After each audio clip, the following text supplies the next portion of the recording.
Hey guys, it's Nicholas here from Ultimate Surf up in Auckland, and today I'm just going to be talking about a little bit more about longboards. My recent trip to Bali, there were a couple of times where I hired a couple of different longboards. Still, one 8.6, one of them is a 9.2, but they are pretty different in terms of the shape of the board, plus also the fin configuration that I was riding it in, to really get a feel of how they differ from one another. So it was a good little fun thing. It was the same break, just out of Old Man's in Canggu. Nice as well actually, some overhead stuff and some sort of like shoulder high stuff, and really different experience depending on how you surf and also what you expect to get out of the board. So we're going to be talking about boards quite in depth, as well as the fins. There's so many fins when it comes to longboards, shortboards as well, but in particular longboards, so we're going to talk about them as well. But let's start with the boards first, So in front of me we've got the Creative Army Cruise, beautiful colour.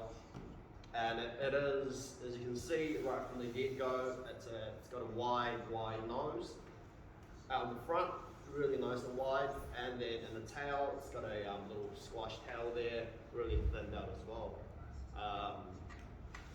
And so the rocker line might be a little bit hard to see on the camera, but it is pretty relaxed all around. Relaxed nose rocker, relaxed tail rocker, so nice and flat, so you do pick up the waves pretty easily. So this one here, for example, we talk about longboards. Really doesn't matter what the length is realistically, what really matters is the shape. The shape's a really important part of it. So again, as I mentioned before, this one there has a really wide nose in the front there, and similar to the 8.6 that I was hiring out over in Bali. So initially on this one there, this sort of shape, paddling for waves, it just glides into the waves. You've got so much volume up in the front, so much width up the front that you start gliding really early on with minimal effort. Same with the kind of squash tail as well. With a squash tail you get a lot more push from the waves as the wave kind of hits you, so you get that initial glide really quickly. Again, that partnered up with the rocker line being nice and flat, your board's always planing really early on. So something like this here, right from the get-go, will be an amazing wave catcher. It's insanely easy to get into the waves as long as you position yourself well and you give it a bit of paddle power behind it. So that's one thing there, nice and quick. It's got a bit of width in that as well, thickness as well, sorry. And the thickness is still going to give you that buoyancy that will help you get into the waves nice and early. Plus you've got something like a really nice, still really thinned out tail in the rail here as well, which allows the tail to sink in to allow your, the turns to start engaging really well. So that's an example there. Creative Army Cruise. You can talk a little about concave as well. This one there has quite a nice mellow nose concave, and what concave does is you essentially flush, you channel water through the concave there, and that gives you quite a bit of lift. So on a board like this with a good amount of nose concave, you can actually lie down further up on the nose to push the nose down, which will then get you into the wave pretty early on. And then you've got a nice V throughout the middle of the board to the tail. With a V on any boards, it allows it to rock rail to rail really nice and easily without too much effort. And it's great when you want to carve, to get some speed, to do whatever you want to do. So that's the board itself there. This one here has what we call a single plus two little sides as an option there. So one thing as well that we do want to bring up, which had massive impact on how I surf, I predominantly surf, shortboards and mid-lengths, not really a single fin kind of guy. So initially, my first board there that I tried was really similar in shape to this, and with a center fin, probably about like a 9-inch center fin, like an all-rounder, and 2 little sides. And what that did was, once I caught the wave, I was able to sort of carve and pump from the bottom and really push into my turns the way I would do as a shortboarder. And it sort of worked really, really well. Whatever I wanted to do with the board, it just allowed me to do so. So I was able to get nice turns in there, nice really long drawn out cutbacks, and I was able to kind of move up and down the board with ease and just control the board with ease. So semi-burst, creative Army cruise, definitely a great kind of all-rounder with that catches waves really nice and easily as well. Again, with that kind of setup, it just really, really helped to change the way you surf. And say if we were to ride this as a single fin without the 2 sides, like the second board I hired over there, it was just a single fin. It was horrific for me. I just couldn't handle it at all. I would be, trying to be putting my turns in, and I would just fall off the board. As when you do ride single fins, you really need to sort of baby the turns. You need to work with the fin. You need to drop that back leg completely, be a little bit more gentle with your turns, and just work with it rather than trying to work against it and work the board sort of thing. And as I said, I just kept falling off halfway through a turn, a bottom turn, because it preferred to just sort of pivot like a rock, along the center axis. That's where you just kind of be a little bit more gentle and let it kind of glide. So it's a little bit more graceful type of surfing if you were to go single finning, which I'm absolutely horrible at that. So yeah, with single fins, it does change it significantly, and you have to work really well with your fins. So you just grab a different board, for example, and talk about something else.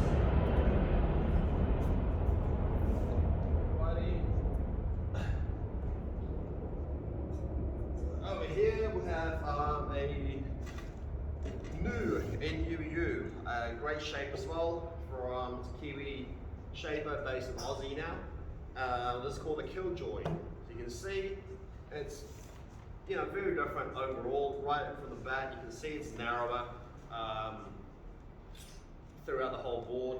It's got throughout the nose, it's nice and a lot narrower as well, and extremely narrow the tail with a little pin there. And again, for light flat, I'm not sure you can see this, but it's got an extreme amount of tail rocker and a moderate amount of nose rocker. So the second board I hired was a lot more similar to this, a lot narrower, a lot less volume throughout, and it didn't have a big wide nose that the Cruise had. And immediately I jumped onto it, and I noticed the difference straight away in terms of paddling and catching waves. I wasn't able to catch the waves as easily as I could on something that had a much wider nose. It just felt like the nose would actually sort of sink in and dig into the water, despite being a longboard, whereas something with a big wide nose, it never did that, but rather it kept it up. And because of that, I was able to get on the wave much earlier. Being a narrow board as well, it tends to rock sort of this way a little bit more as well, even when you're on the wave, so especially when you're on the wave.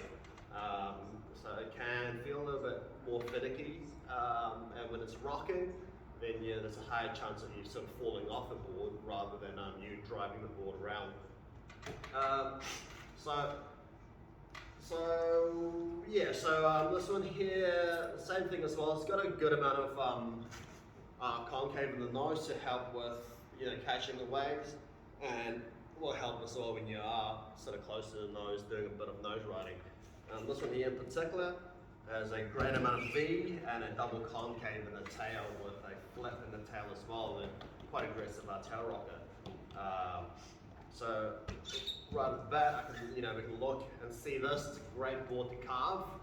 from the middle of the board. You know, you don't really want to be doing much walking up and down this board here. You know, once you pop up, you stand there, lock your feet in, and you're just carving.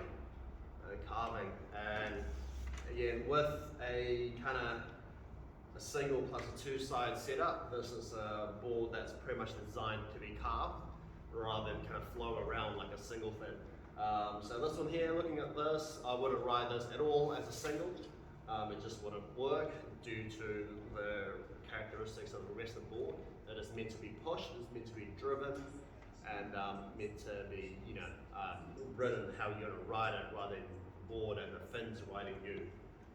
Nice little pintail here as well, and again with that tail rocker, it just kind of means that, you know, when the waves do get a bit bigger, you've got a hole in the tail rather than, you know, like a big square tail where you can feel a bit iffy when you've got too much power behind it. So that's a quick summary of these boards here and a bit of detail as well. As usual, rails are really, really important. The lower and the sharper your rails are, the more the board wants to bite against the wave, which means you've got something to push off and drive out of. If it's really rolled and round, you know, you try to drive off the rail and drive your board off the wave, it tends to not bite, and if you do it too hard, you fall off the board because it's not going to follow you. And so, yeah, two boards, pretty opposite in the spectrum. They will serve very, very differently, both in terms of wave catching as well as how it performs on the wave. So that's boards. Let's quickly talk about fins for now. This way here. So fins is another massive thing, another aspect when it comes to surfing. You know, a lot of people definitely overlook fins and how important it is. When we talk about longboards, the fins are super, super important. As I mentioned before, you know, I have these two boards, different shapes and different fin setups. One was one was a single with the two sides, and then which I did, you know, I enjoyed a lot, and the other one was just a single, which I had a lot of trouble with.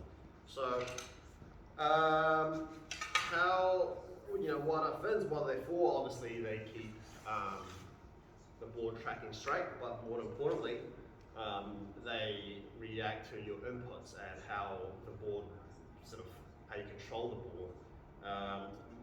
You know, for fins, we've got something like Flying Diamond's Kai'Sel Spiral. That's a great all-round sort of template. Good amount of base there for your drive, nice and tall and raked just for your again drive, and fins out here so you get a bit of release and loosens it up a little bit. And you've got, you know, something like the tiller from Futures. That's extremely thinned out and raked out. So that's going to really loosen the board once you're pushing it in your turns, because, you know, when you're pushing against your board, your fins are pushing against the water, and when you have such a thinned out tip here, it allows a lot of side slip. So the harder you push, the more that's going to allow water to pass through, and it's going to loosen up your tail a little bit. And then you've got, you know, all the way on the other side of the spectrum, you've got something like the that's a nose rider from CJ Nelson from Flying Diamonds. You can see what a chunky fin this is. So that's essentially, well, it's a nose rider, and the whole idea is when you've got so much fin in your tail, holding it in there, you've got so much more hold, so which means you can actually move up to the nose when you're on the wave, and when you're in a good spot on the wave, and your tail will still hold itself nice and steady and keep your line. Whereas if you have something like that, instead, your tail's going to get washed away, it's going to get pushed and do all sorts of funny things on the wave, and you're not going to have a good time on the nose. You won't be able to control it and hold a nose ride with something like this, as opposed to something like that. And saying that though, this will be very hard to turn. You won't really be able to carve very well on a fin like this, just because you've got so much surface area to push through. And if you're not a really strong sort of carving, have a really strong carve, then you can't really maneuver that very well. You need to kind of step real far back, right above the fin, with your longboard to turn it, and then you have to go back to the middle or the front of the board to do whatever else you want to do. And then we've got something like the single with the two sides. This is by far my favorite setup. You got two little sides that stick out in the front. And what this does is having two little sides there, it provides more bite and stability on your tail. So which means that when you are pushing and carving through, you've got so much more fins on the side of your board. So it kind of acts like outriggers on a boat sort of thing. It gives you control, it gives you the drive and the sort of maneuverability that you need. And generally when we do put sides on, our center fin, we will size it down quite a little bit, because the overall fin area, you got so many fins there, we don't want to have too much fin, otherwise it'll start feeling too stiff. So again, as I mentioned right at the start, surfing a single, for me, it really didn't work. I'm really not a single fin kind of guy, whereas some of my mates, we swap boards in the water, and then he was having a joyful time on it. His turns were beautiful, they were really nice and graceful, whereas me, I just fall off, which really didn't look great at all. Whereas when I was on the single plus the two sides, I was able to carve really hard on the bottom turns with the board still sticking, and go up to the sort of shoulder and then go up to the nose a little bit and come back and all sorts. So yeah, so again, sort of recap, kind of depends on what your style is, what the waves are like, and what you expect to get out in your surfing. Really important to choose the right board, yeah, and it's really good to talk to someone like us at a store. It doesn't matter who, just where you go, it's just good to talk to someone at a store who's had a good amount of experience with different boards, different fin configurations, surfing different areas, just to really share that experience to make sure that whatever you want out of your surfing, on the longboard, whether it's just to carve it up and have a lot of fun on some big nice sets, or down to some nice mellow waves where you just want to trim a little bit, be a little bit more graceful in your surfing, go up to the nose a little bit, and all sorts. So yeah, anyways, thanks for watching, I guess. And as usual, any questions, always feel free to call us up, and yeah, we're more than happy to share our knowledge and all. But thank you.